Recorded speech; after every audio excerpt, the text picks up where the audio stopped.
In June 1993, a high-speed car chase across Long Island, New York, ended with a dark and unexpected revelation. When the police walked over to the truck, they immediately smelled an odor that they recognized, which was a decomposing body. Interrogated about the dead woman in the back of his truck, driver Joel Rifkin dropped a bombshell that would cause aftershocks for years. He said there were 17 victims. The bodies were scattered all over the place. Rifkin had chosen victims he hoped no one would miss. He's preying on drug-addled, emaciated prostitutes. At the time of New York's crack wars, some of the deaths barely registered. It was just a violent time. We had this constant stream of murders going on. Targeting the most vulnerable members of society, Joel Rifkin left a trail of devastation in his wake, proving himself to be one of the world's most evil killers.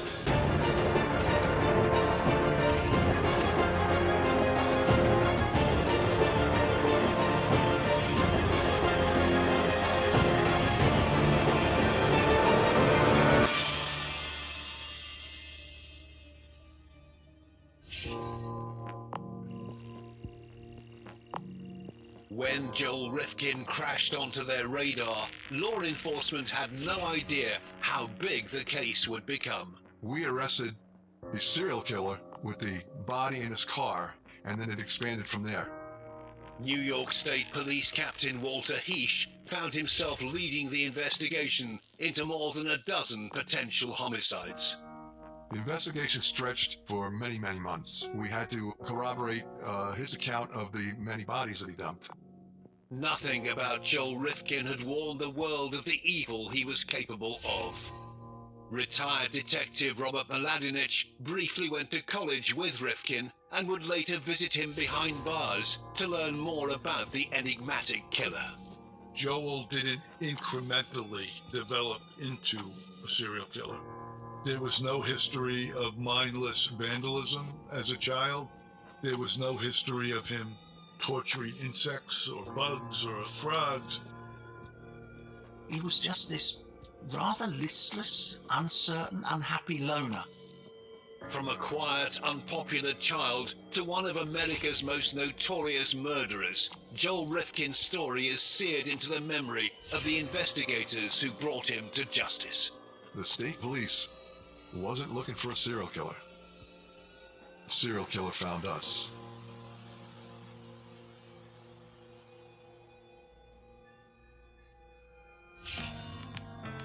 This killer's story begins in New York City. Joel David Rifkin was born on the 20th of January, 1959. He was born to college students who weren't married and couldn't provide for him. He was put up for adoption almost immediately. Rifkin went to the home of a childless couple called Bernard and Jean Rifkin, who lived in Long Island. They were in fact to adopt a second child about 3 years later. The father was a draftsman or an engineer. The mother had a master's degree, which was very unusual for the 1950s. Rifkin's early life with his adopted parents and younger sister was trouble-free. He was loved, he was close to his parents. Parents were very attentive to the children. Joel grew up going on vacations with his family. The family lived in the affluent commuter town of East Meadow on Long Island, about 32 miles from downtown Manhattan. Oh, it's a nice rural area in Nassau County. Very nice neighborhood. As Rifkin moved through his school life, he began to hit roadblocks. He went to local public schools. His parents were very focused on education, but to their disappointment, Joel was never a good student. He always struggled in school. Later on, it was learned that he was dyslexic, but that wasn't something back then that there was a lot of information on. His father was a really brilliant man and would spend hours with him trying to teach him the rudiments of math and then kind of throw his hands up and express frustration. That was a source of great anxiety for Joel. Parental disappointment wasn't all Rifkin had to contend with as he moved into his teenage years. High school was very difficult for him. He was really bullied. They thought he was an oddball. They called him a freak. He had a nickname of the Turtle because he was sort of slow-moving and sort of had a stooped appearance. He sat alone at lunch. They pelted him with eggs. When he joined the cross-country track team, they would hide his running gear. They were really quite cruel. Joel would stay at school after school was over until the very last minute, and then he would purposely take this circuitous way home, like through the woods, through backyards, to limit the risk of running into potential bullies. So even at that young age, as a sort of a survival mechanism, he was forced to be stealth-like and sneaky.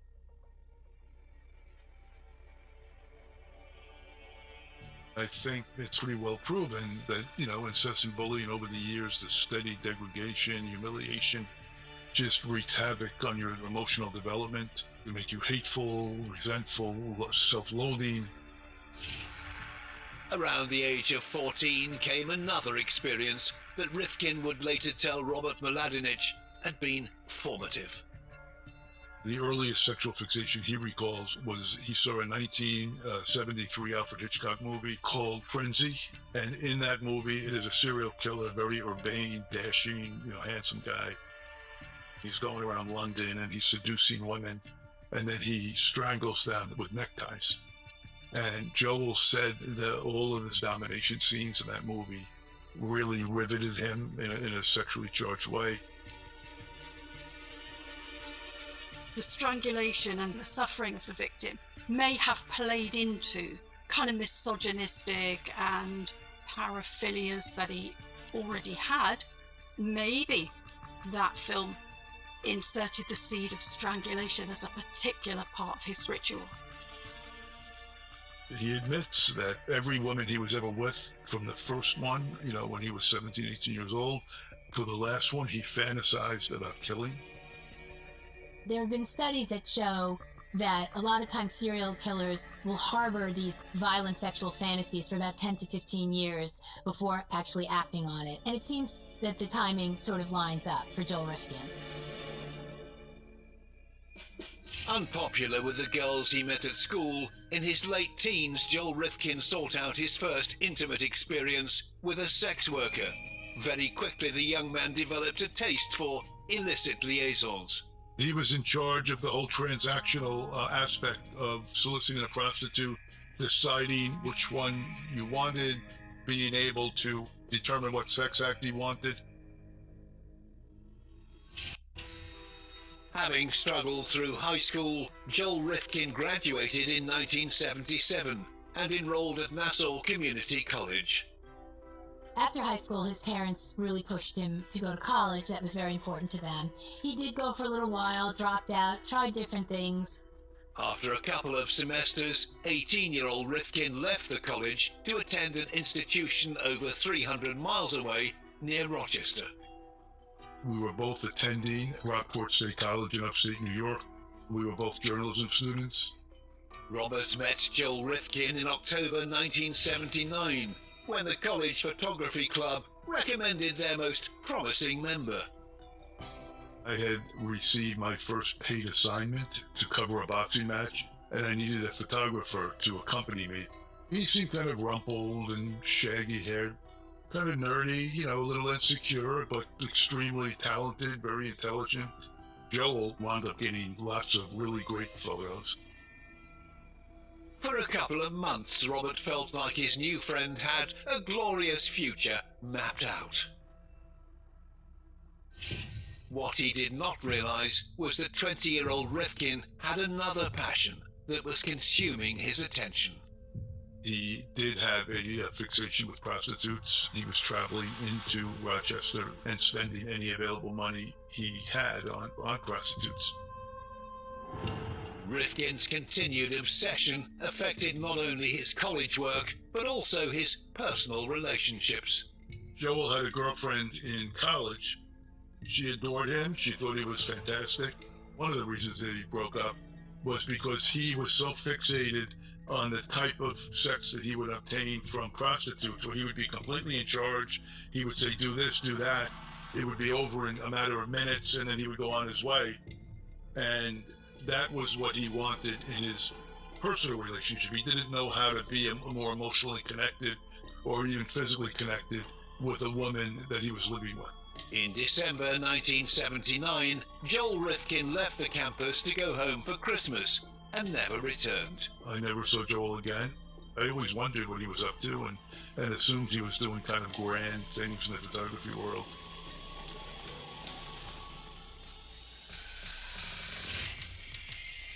Robert's dreams for his friend's career could not have been further from reality. The next time Joel Rifkin made the headlines, it would be for all the wrong reasons.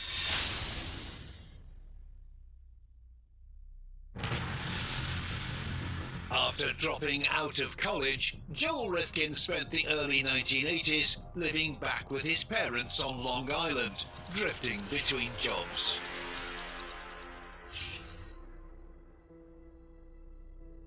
He started a landscaping business, and his mother at that point was excited about it, hoping that this was going to be an avenue for him. But it really didn't take off. He was not very focused on it, didn't do such a good job. People just never called him back. In 1986, Rifkin's father, Bernard, became gravely unwell. His father is diagnosed with cancer.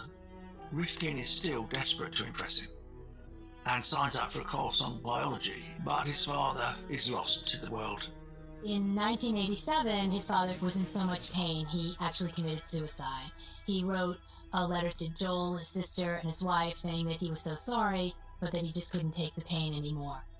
Devastated by his father's death, 28-year-old Rifkin dropped out of college once again. He returned to being an unreliable would-be landscape gardener, with other things on his mind. As soon as he got money, he would just be fixated on spending it on a prostitute. So he was always in debt, he was always in arrears, he was always borrowing money from his mother, and that was literally all he was concerned with, was getting enough to go into the city from Long Island to do what he would call the stroll patrol. He spends hours driving round. And many nights he would just look. It was like a fetish for him, just to look, observe. He liked to stop and talk to them and act like he was interested and then drive away. So that was all part of the power components of his actions.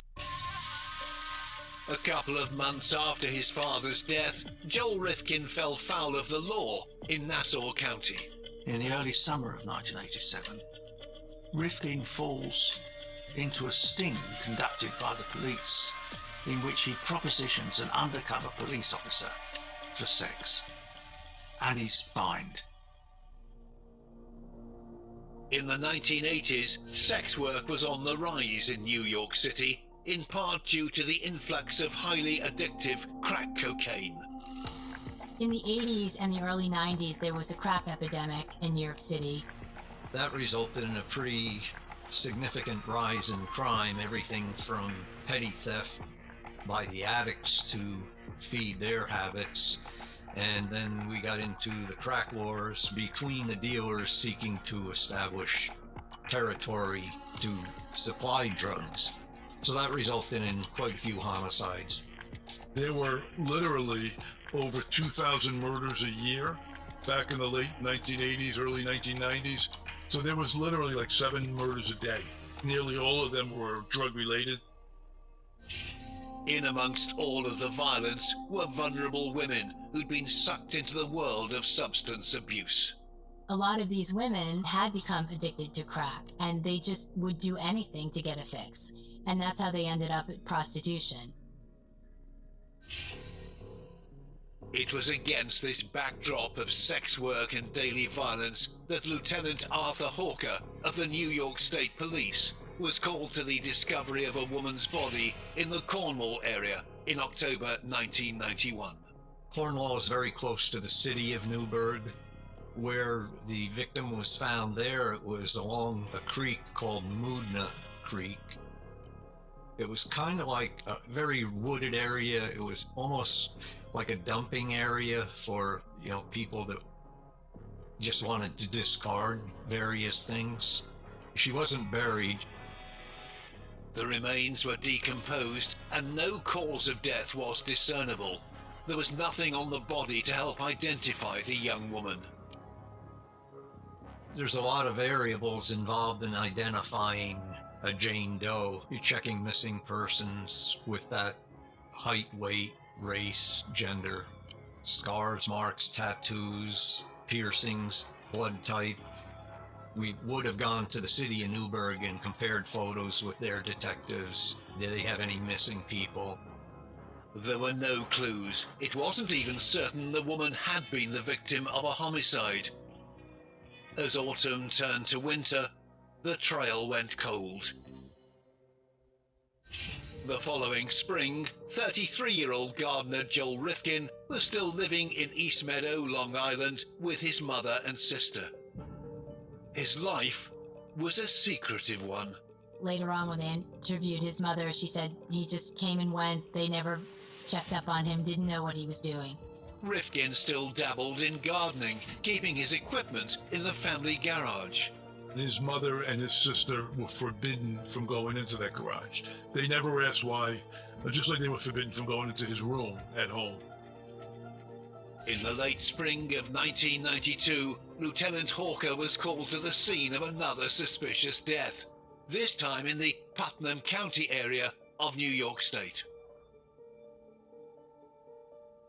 On May 25th, 1992, the partially nude female body was located off a secondary road from Interstate 84, and this was close to the state of Connecticut border.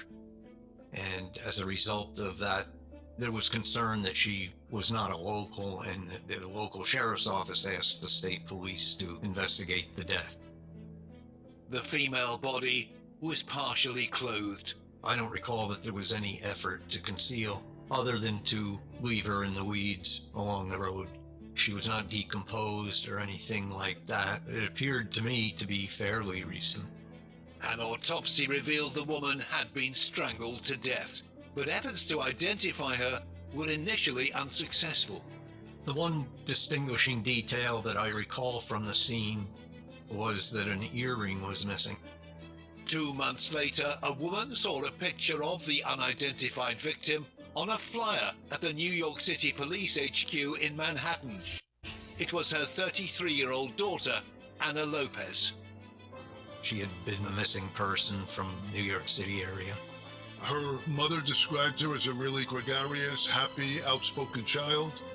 In her late teens, Anna's life had taken a wrong turn. She'd become addicted to drugs, was homeless, and had resorted to sex work.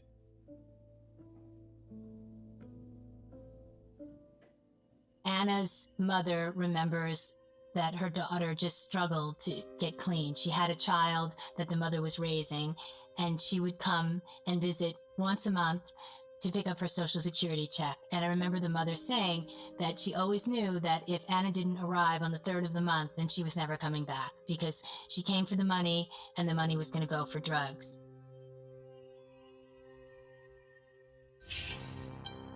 That month, July 1992, the bodies of 3 more young women were found in New York City's rivers and canals. All were badly decomposed. None were identifiable. Police assumed the murders were drug-related. 4 months later, another woman was found in a New York river. Jenny Soto's body washed up in November 1992 in a Harlem waterway. She was wearing only a t-shirt when she was found. Jenny Soto lived in Brooklyn, and she had a big family and was very close to them. She had younger siblings. She used to tell them, don't do drugs, don't even drink, because once you drink, you'll smoke pot, and then you'll just keep continuing. But sadly, she didn't follow her own advice and ended up with a boyfriend that introduced her to drugs, and she became a drug addict. And then ultimately started working as a prostitute to support her habit. But Jenny Soto really had dreams. She wanted to be a dancer. She had a group that she was rehearsing with, and she talked a lot about it. She really wanted to make something of herself. An autopsy showed that though Jenny had fought her attacker, leaving his skin under her fingernails, her killer had succeeded in strangling her to death before pushing her off a cliff into the Harlem River. No one knew who killed Jenny Soto, and the family went to the police multiple times and said that they felt that the police didn't care because they just wrote her off. She was a prostitute, and they just didn't take her case seriously. Despite the discovery of so many women murdered and dumped in bodies of water around the city, no one linked the deaths. Nobody was saying, we have a serial killer on the loose. Back then, there was not a lot of computer interaction between the 5 boroughs of New York City. Today, an instant connection would be made. But back then, if something happened in the Bronx or Manhattan, Staten Island, Brooklyn, Queens, there was no linkage between them. The killings joined the long list of unsolved murders plaguing New York. But just a few months later, a routine traffic stop would lead to a high-speed chase, which would take a macabre turn, blowing the cold cases wide open.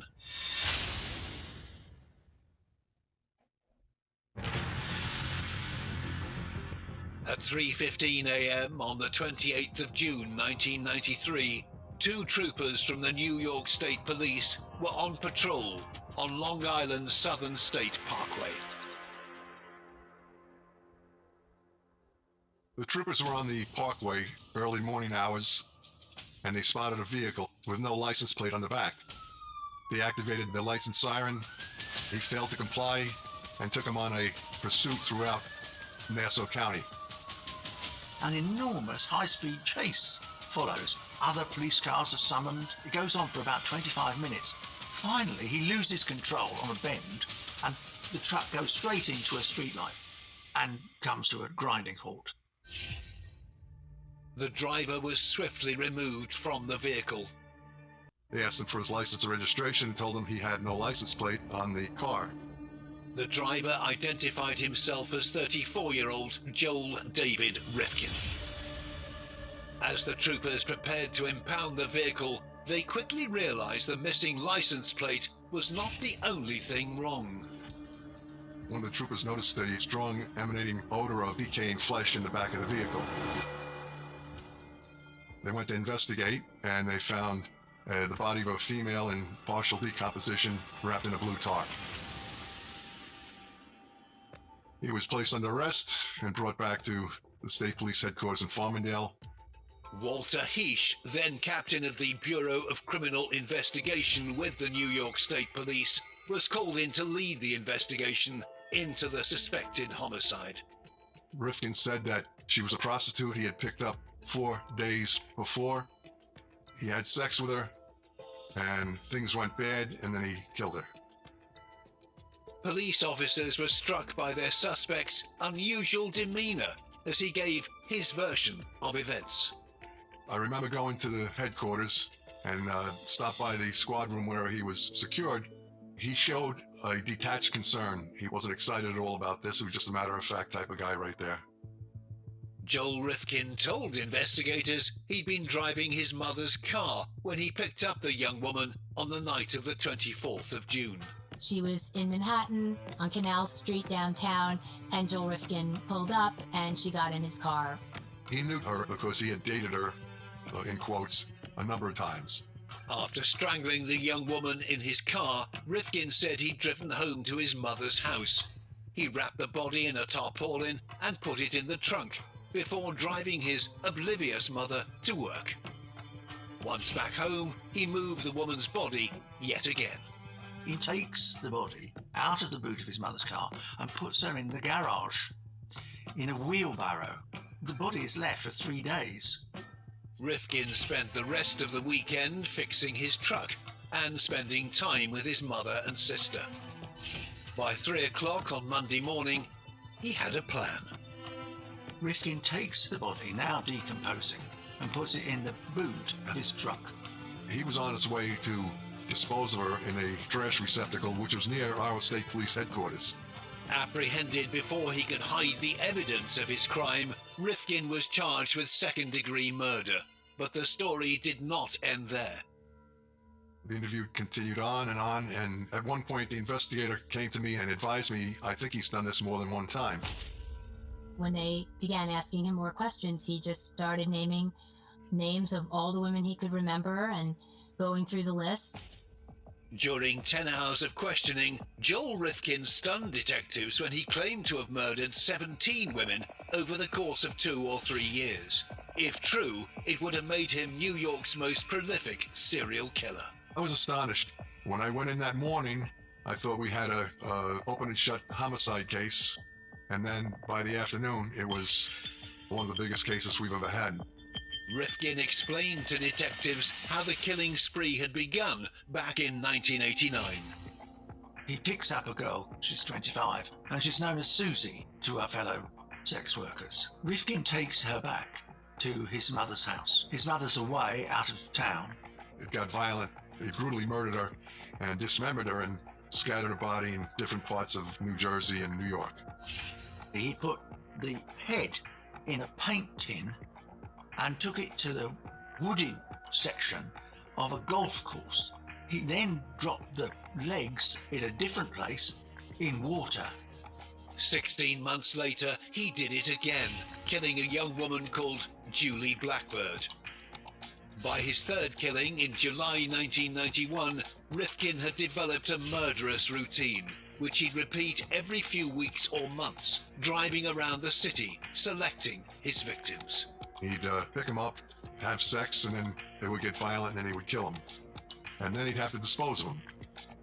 In the early days, he would dismember them. Later on, he decided that was too messy, he told investigators. So then he would just take the bodies and dump them in various places. He was very meticulous with the first few, but then eventually he would just put them in barrels in the Hudson River or put them in a dumpster, throw them somewhere on the side of the road. He just got a little reckless towards the end, and I think that's why he got caught. Years later, Rifkin would explain another element of his routine to old friend Robert Mladinich. He said that he purposely picked out the women that looked the most emaciated and the most helpless and the most drug-addled. And the reason for that was he wanted minimal resistance. The victim found in his car the day he was arrested certainly fit this profile. Rifkin didn't know her name, so detectives took steps to find out who the woman was. I remember somebody at the crime scene taking a picture of the body. She had a tattoo on her arm, and I remember giving that to the press, and the next day, the family reached out and said, yeah, that's our girl, it's Tiffany Bresciani. She was a young woman with a loving family back in the South. She had a very promising life. When she left New Orleans for New York, she wanted to be a performer. Unfortunately, she got involved with drugs, wound up on the streets where Joel picked her up. With one victim identified, investigators needed to find out if the rest of Rifkin's claims were true. He just asked for a map of New Jersey, Long Island, Connecticut, and New York City. He pinpointed a number of people on those maps where he deposited bodies after he killed them. We had to corroborate his account of the many bodies that he dumped. When we started to do it that day, within a couple of days, 2 bodies had been found exactly where Rifkin said they would be. One was confirmed as 28-year-old mother of 2, Leah Evans. 2 months later, the second would be named as 28-year-old Lauren Marquez. Rifkin also directed investigators to another body. Iris Sanchez, 25 years old. She was killed on Mother's Day weekend in 1992, and her body was placed near JFK Airport under a mattress. Iris had an 8-year-old daughter. Her family had been searching for her for over a year. Rifkin also claimed the murder of Anna Lopez, whose body had been found in Putnam County a year earlier. Not all of the victims, some of whom were sex workers, had been reported missing. Something that makes sex workers more vulnerable is that it's a life that is not closely tracked or monitored. If there's addiction in their lives, that makes it even more chaotic. They might not have stable people in their lives who they see every day. So when they go missing, sometimes it's not noticed for quite a long time. I know that a lot of the victims' families felt that the authorities just weren't that interested. Either their daughter was missing and no one seemed to care, or else they'd find a body and just say it was a prostitute, she was a drug addict, and just not take it so seriously. With a handful of victims verified, there was a long way to go for detectives to determine if all of Rifkin's claims were true. We obtained a search warrant for his house, and the forensic team and investigators went there, and I met them at the house. And it was very orderly until we got to his bedroom. It was in total disarray. He had a dead snake in a glass tank. It was a gruesome discovery, but by no means the most disturbing thing crime scene officers would find in Rifkin's home that day. By the end of the search, they collected dozens of chilling mementos of his shocking crimes.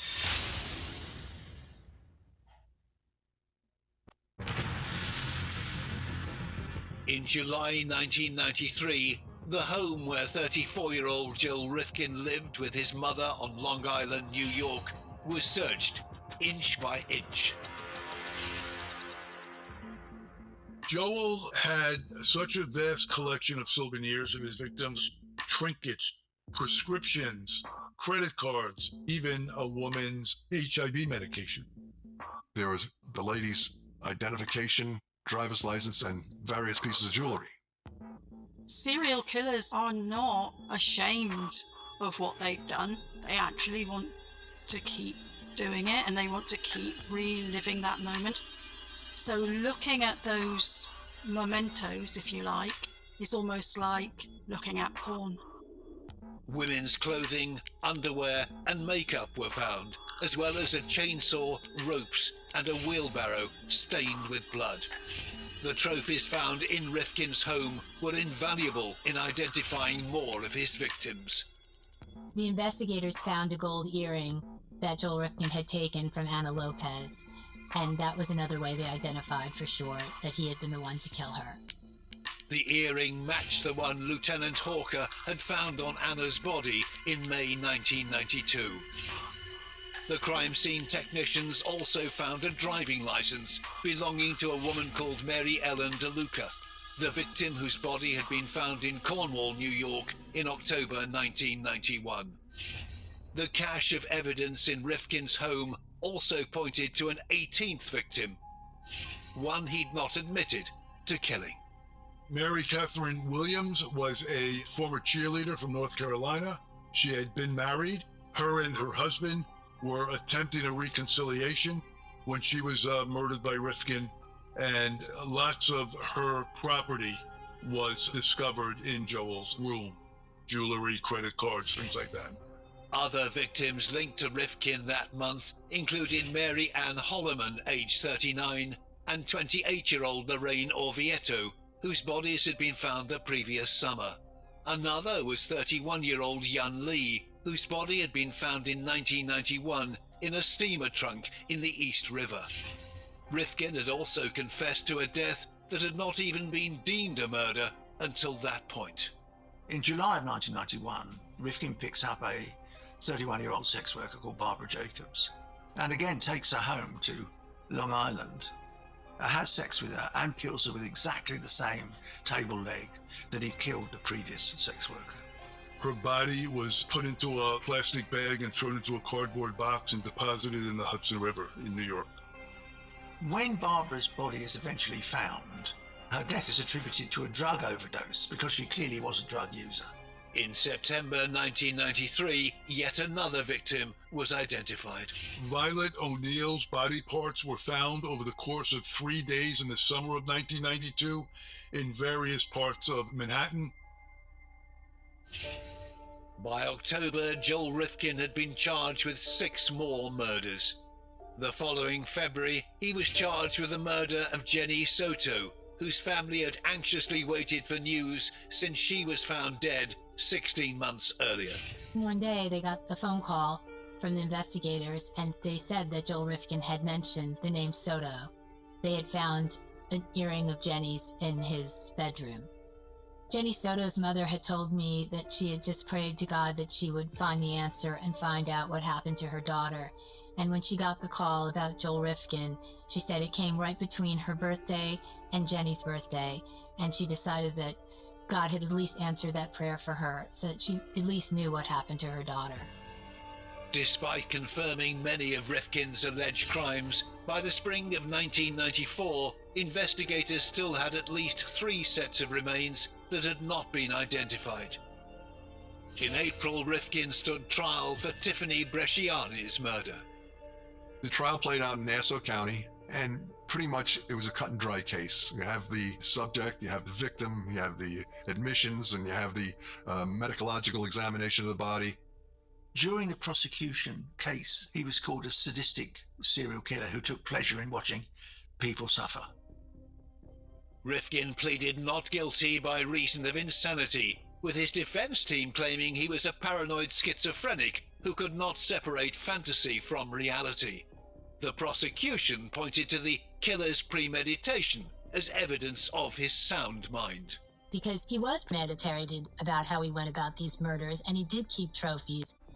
He was elusive in his methodology of meeting up with these women and then killing them and dropping them all over a wide geographic area.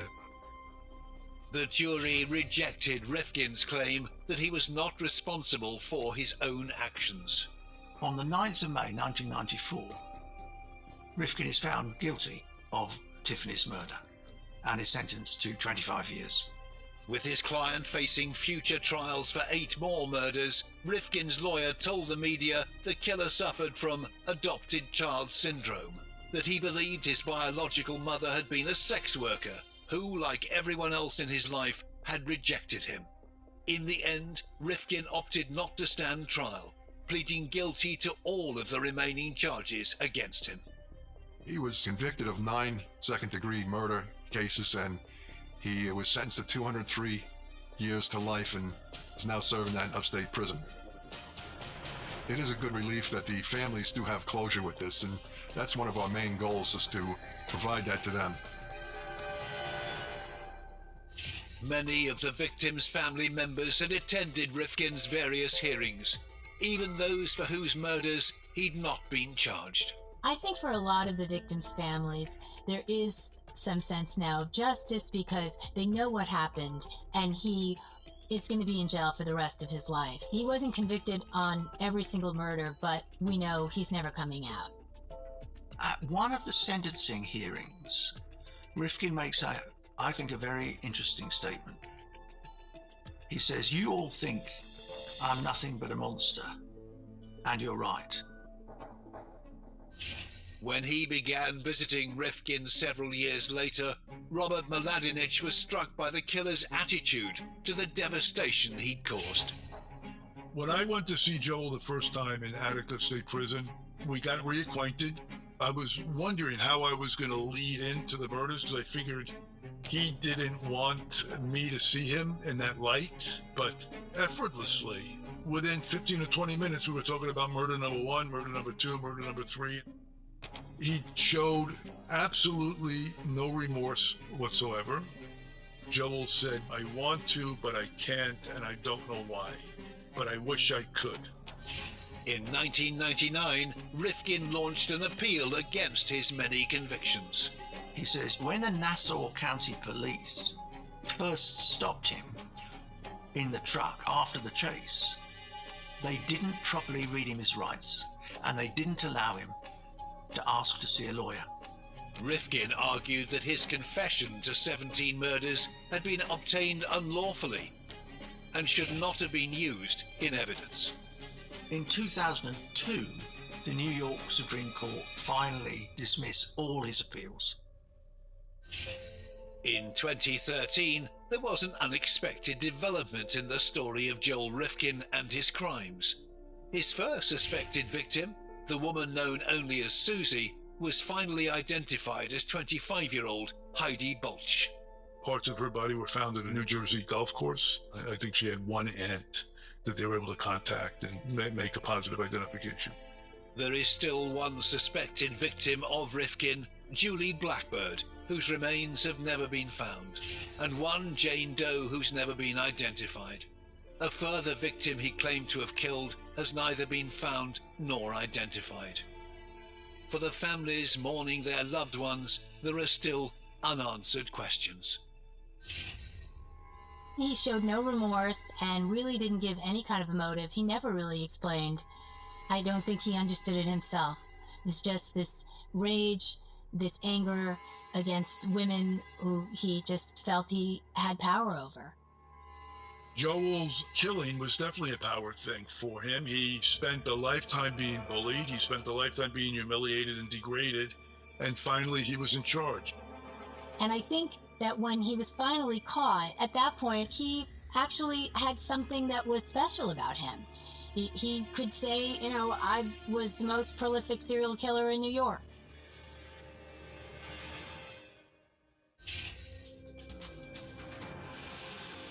Joel Rifkin had the urge to kill for sexual pleasure. Instead of resisting his murderous impulses, he deliberately targeted vulnerable members of society to satiate his violent and selfish needs. In taking the lives of at least 9 women and disposing of their bodies with callous disregard, Joel Rifkin has cemented his place both in the history books and in the roll call of the world's most evil killers.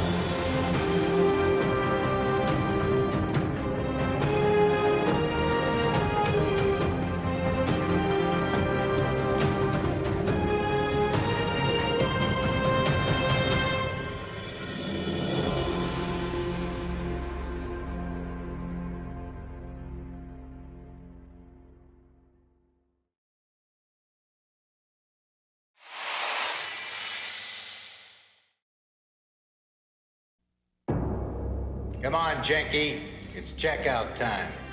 Nobody's going to miss Max Janky, especially Detective Lucas McCarthy. Glad you could make it, cop. He was born bad and stayed that way. Nobody's going to miss Max Janky. We sent 50,000 volts of juice through that scum. Looks pretty dead to me, Professor. Because he hasn't gone anywhere. Lucas, I'm coming back to tear your world apart. You're dreaming! I thought you were dead. Damn it, Vinny, you scared me. I love you. Vinny. No! I told you I'd be back.